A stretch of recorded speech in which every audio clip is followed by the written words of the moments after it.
Hey up everyone, welcome back. We're going to do a few bits on Frankenstein today. I hope this jumping backwards and forwards between projects isn't a problem for you, but basically, you know, like I'm waiting for some more bits for the Indians, so I thought I'd do this. And some days I just come out and I feel like working on one and not the other one. So as this is sort of live workshop stuff, you'll just have to bear with me. So anyway, what we're going to do today, we're going to put the mid gearbox on, we're going to put the chain on. I got a battery carrier because of course all the cycle parts really are going to be Commando. I've ordered a pair of side panels. I've decided what colours I'm going to do it, but I'm not going to tell you. That's going to be a surprise for near the end. But what you will notice in terms of colour is this. I lashed out and bought myself a new blasting cabinet. So this one's got lights and extractors in it, so I can actually see what I'm doing. So I did the barrels and the head and what have you with glass bead. Makes a really nice finish. Actually, I did it with the sort of broken glass first to get all the black off, and then I just did it with the glass bead to more or less peen it and make it a nice smooth finish. Eventually all of it will be done because I want this to be alloy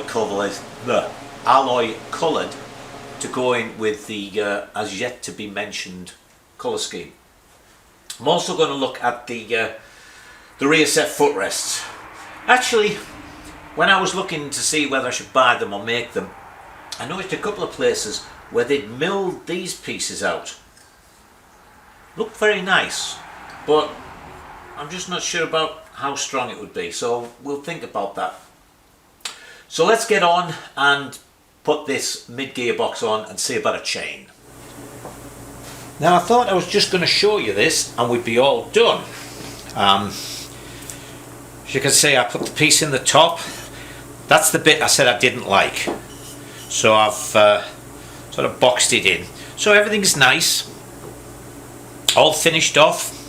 And then of course what I didn't take into account was, because I've moved the shaft and everything, this little cover that goes on. Oh, by the way, you notice I got a seal bearing for there, I got a seal bearing for here, and also, I don't know if you can see it in there, but because you've got to knock this shaft in from this end, I cut a groove and put a circlip snap ring in on the outside of that, the outer race of that bearing. So anyway, to come back to this, I go to put it together, and what do I find? So I've got to open the top out and do something with that. So let's do that. So this is what we're going to do. I've already drilled a big hole.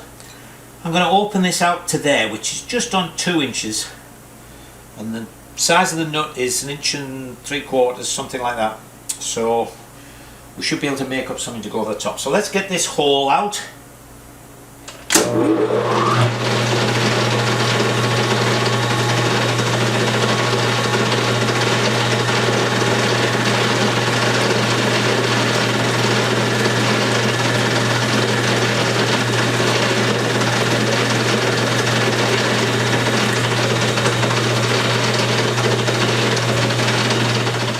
So there's our hole made.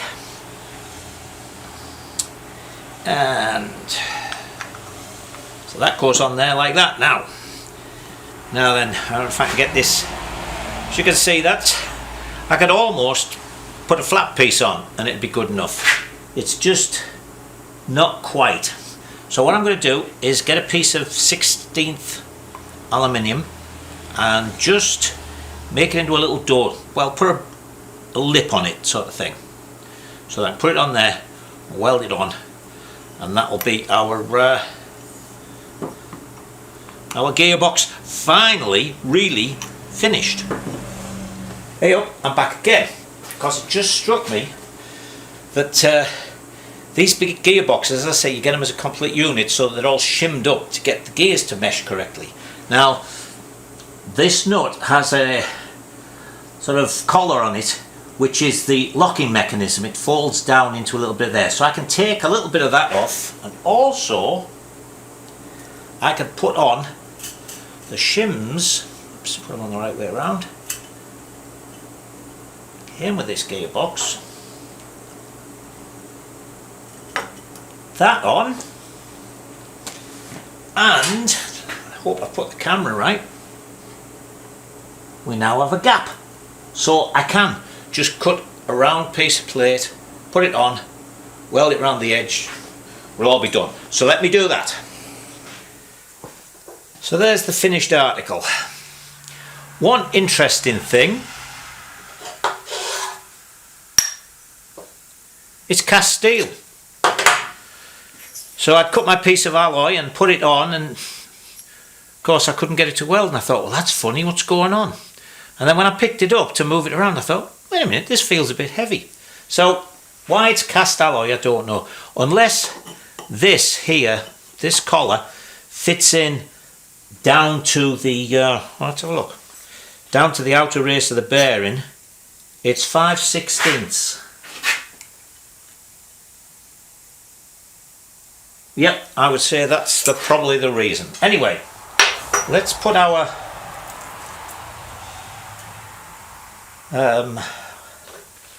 shims in. I've turned that little collar down as well.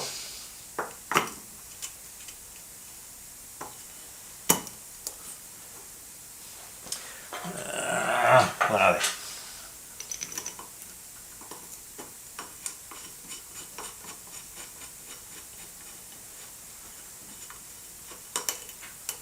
There seems to be two laid about, so we'll use two. The other one there goes all the way through to bolt the case on. So that's that.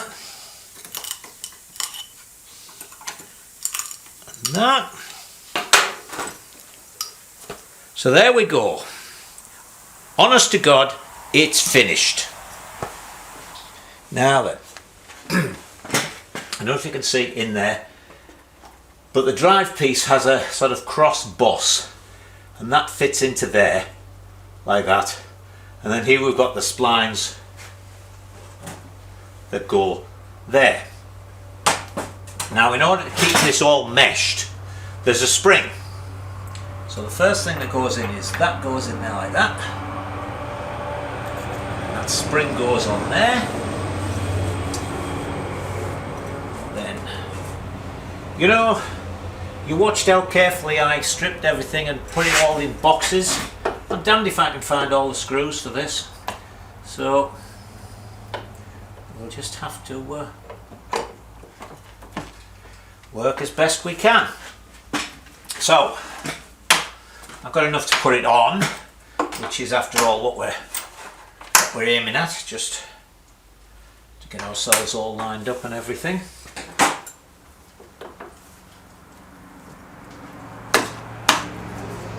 Goes on a dowel.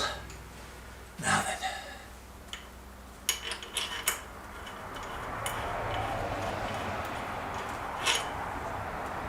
No. Dummy.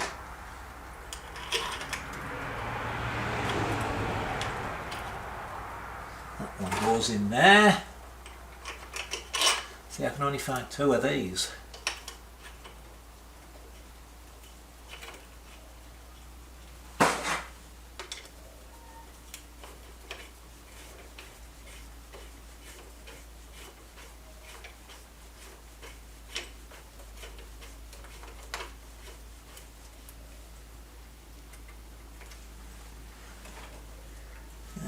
That one must go in there. Yep.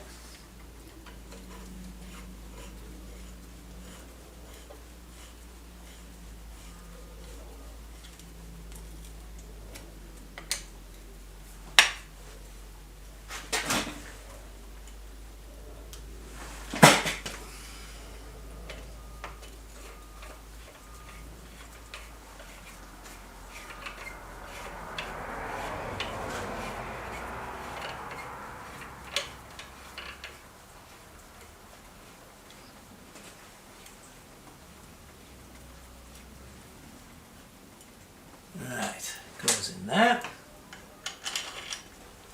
Damned if I can find this really long one.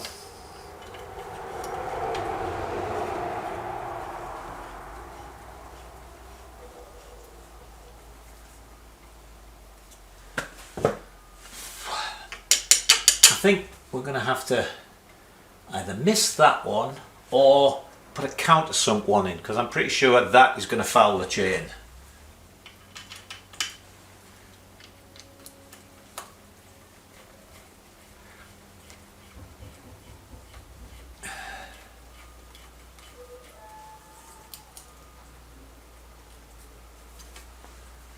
Okay, hey, that doesn't look half bad, does it? I did find the other one of those, so I have 3 for that. So they go on there like that.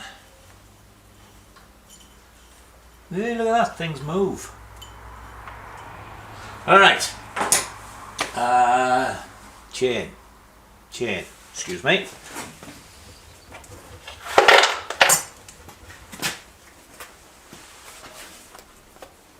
Firepower motorcycle chain. Ooh.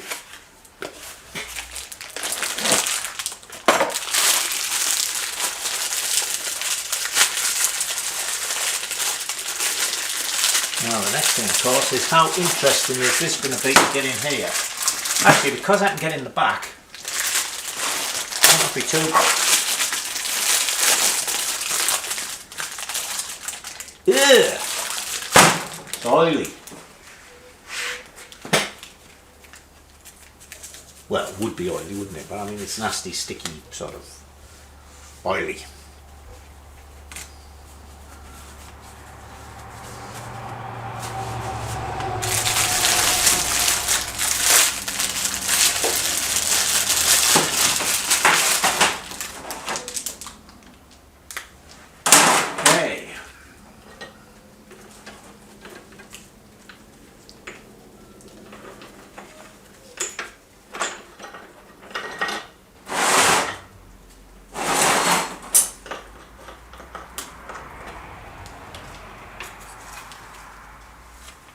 Right. Put that in there. On that sprocket. Like so.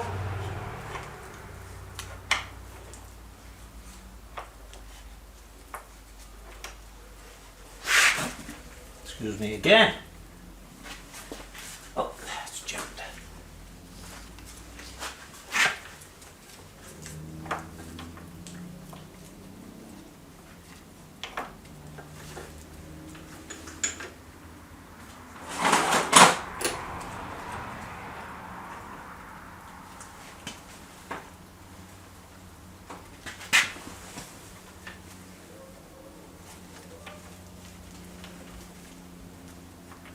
Of course, the end link is sticking out.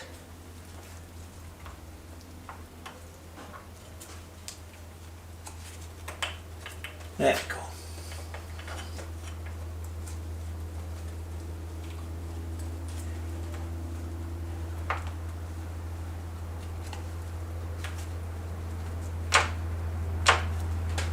What are you sticking on now?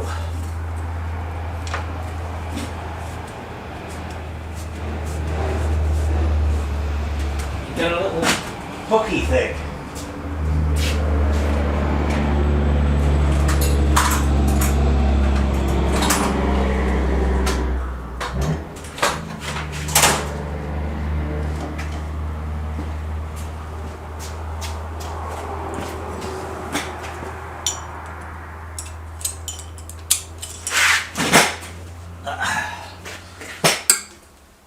One of those things where you can't get in to see.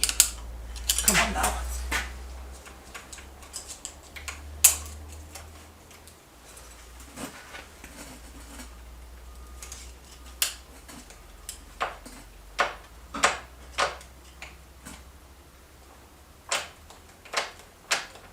Oh, it's just come off. Oh, I see what it's on. It's gone down there. There we go.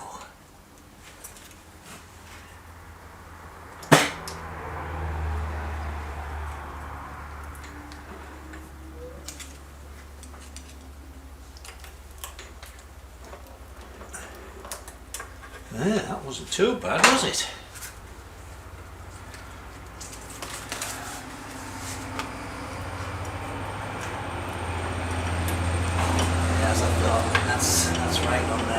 do something about that.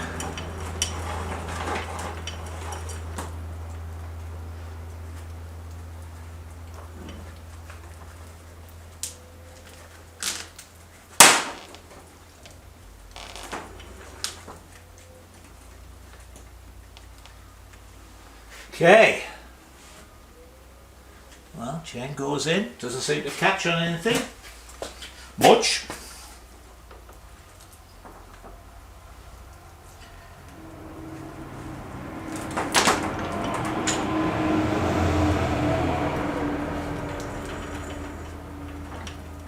Now of course when there's weight on this, that's going to come up.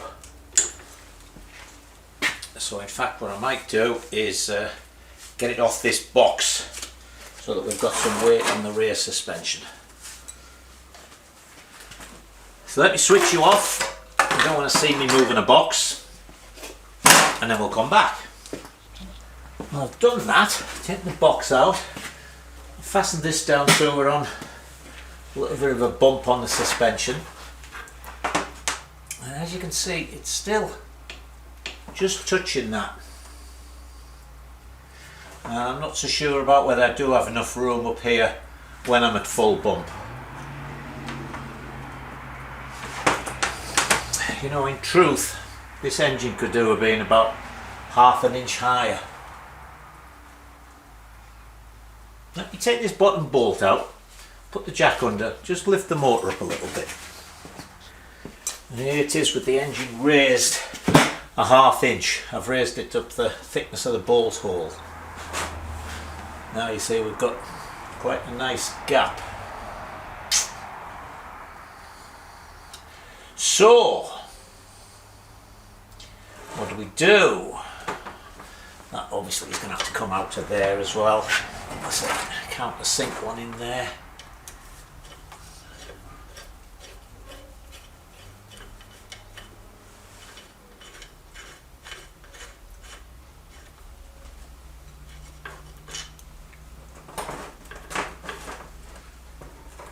That just about that passes there.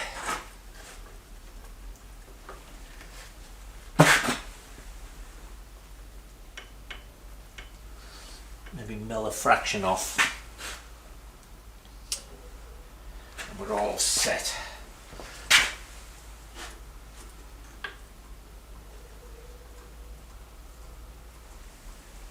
Chain line looks good. Okay, we'll have to give that a bit of thought. Alright, so this is the plan after giving it some thought. I've raised the motor up at the back, I'm fine with the sump and everything, and this gives me a gap here even when we're resting. Once the suspension starts to compress, that'll go up a bit. I've checked this, I've got loads of space here. It can come right up, won't touch that at all. All I have to do here, as I say, is I'm going to countersink that, and instead of using an Allen bolt, I'll use a countersink one. So what we're going to do, if you can see these lines are, where these lines are, I'm going to cut this piece out of here. And what I've done is I've already made a little cardboard template, and from that I have made a little piece that will go there. Right, so what we're going to do is cut that out, drop this in, clamp it, put a bolt in, or a ½ inch bolt in to get everything lined up, and then that will be welded in there. Then we'll go to the other side, push the bolt through, cut the piece out, and do another piece there. And this is the same sort of, it's more than ½ inch I think actually. No, it's ½ inch. Okay, so this is the same ½ inch as this is. That's what I made it out of. So it's all good steel, and by the time that's welded in all the way around there, and what I may even do when I've got the engine out in the frame, I might cut a complete piece of 1/8 inch, this exact shape, and weld that on all the way around. But actually I think that'll be strong enough. So that'll get welded in there. Now then, I've also found something else now that I've got the chain on, so let me swivel you around a bit.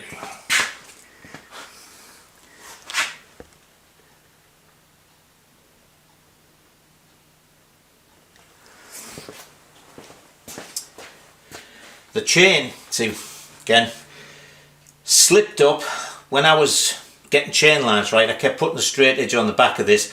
I completely forgot to take into account the thickness of the side plates on the chain. So they slide past, but I don't like it. So what I'm going to do is I'm going to cut that off there, and then we're going to weld this piece on here and up. And again, it's going to be a piece of 1/4 inch. So that's going to move.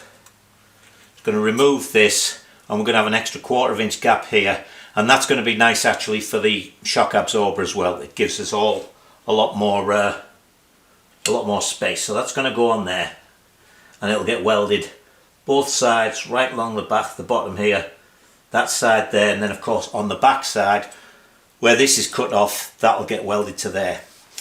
And I'll tell you something, say what you might about later model Nortons, but this enamel or whatever they use on here is murder to get off.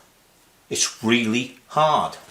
So anyway, what we're going to do is bring the plasma cutter around so I can cut these off in situ. So I'll just zip across there and then sand this up and do our chamfers for the welding. So let me get that out and we'll do some cutting. Now then, I've dropped the sprocket down and put a little bit of plate in there and what have you. So let's see what we can do here.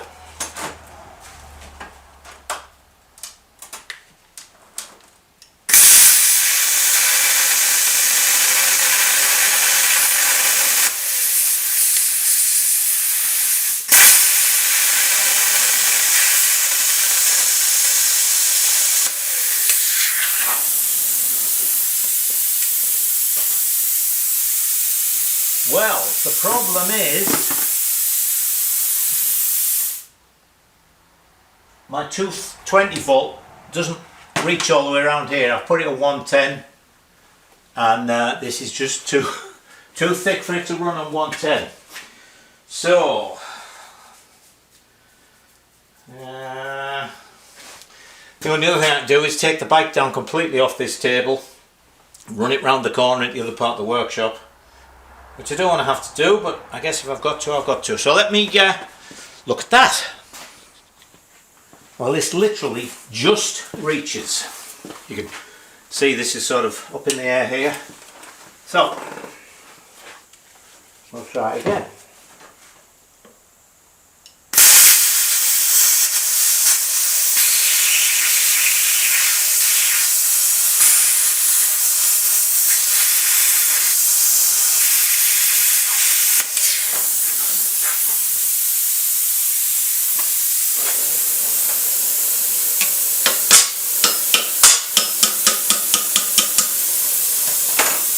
Not quite all the way.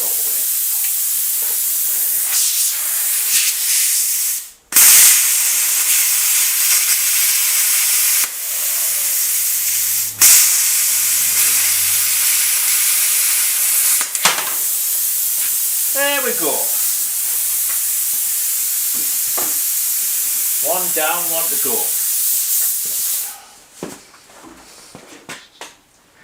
It was a bit awkward welding the way I was, and in fact I had to weld on 110 again because that one definitely wouldn't reach the 220 thing. So I thought, what the hell. So I took everything off the frame and brought the frame round here where I can work properly. So I've welded this piece in. I don't know if you can notice, but I kept getting little holes. I don't know if it's got something to do with the way the plasma cutter works, because you know TIG welding likes things to be clean. But it kept blowing in holes all the way around, so I'm going to have to work on that a little bit more.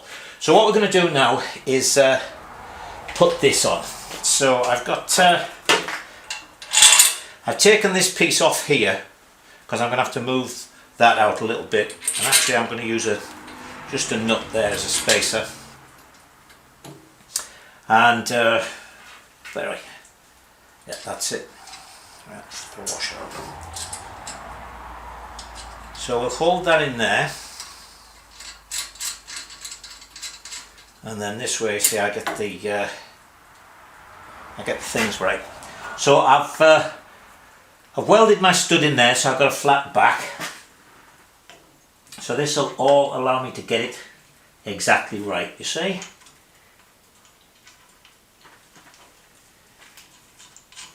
So we're going to put that on there like that.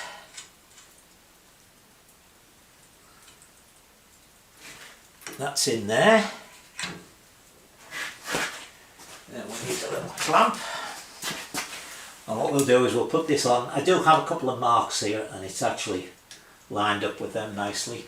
So what I will do is tack this in place, and then I'll take the rear suspension unit off, because of course it's got a rubber bush in the bottom, and then I can weld everything up. So let's get this all lined up nicely.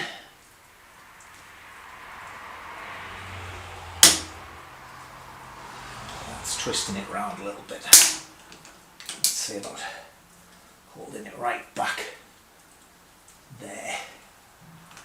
That's that.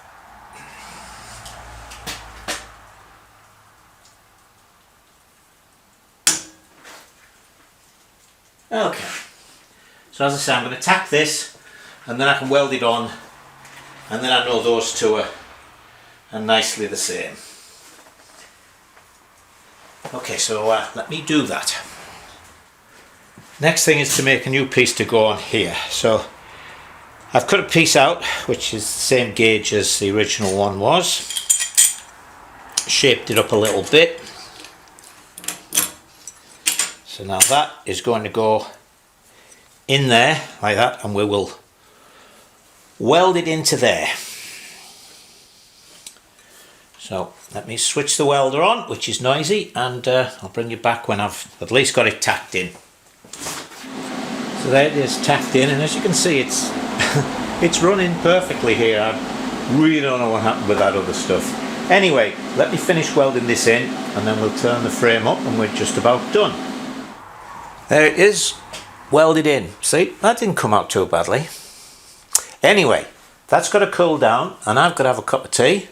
So we'll take a break and we'll come back and finish off. Here's a little bit of handheld work, so bear with me here.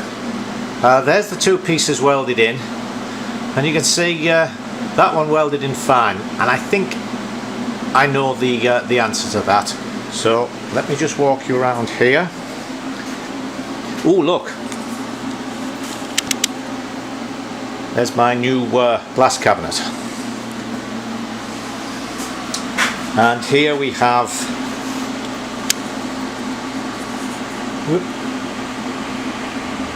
the new top mounting all in.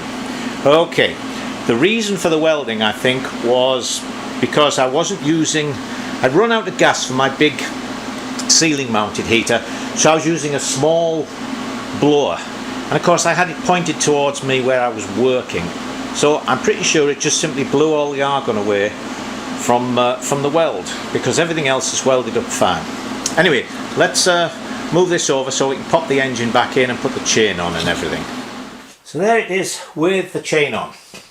I noticed actually that when I got it down off the bench to move it to do the welding, it looked completely different standing on the floor. It looked so much better. So I thought I'd show you this view because it gives you more of an idea of what the bike's actually going to look like. I think the lines are pretty good. Carburetors arrived, so we'll put them on next. I know it just has a good look to it. I think with the humped saddle and what have you, it'll be really nice. I did notice that the steering lock isn't huge, but hey, you know, it's going to be a poseur bike. Who knows if it'll ever even see the road. Anyway, that's it for this video, which was a sort of 2 steps forward, 1 step back one. But what I'd like to say about it is, for those of you who watch these videos with a mind to doing something, I think it was handy that you can see that, hey, you can get things wrong and you can go back and put them right. So, there it is. So until the next time, enjoy yourselves.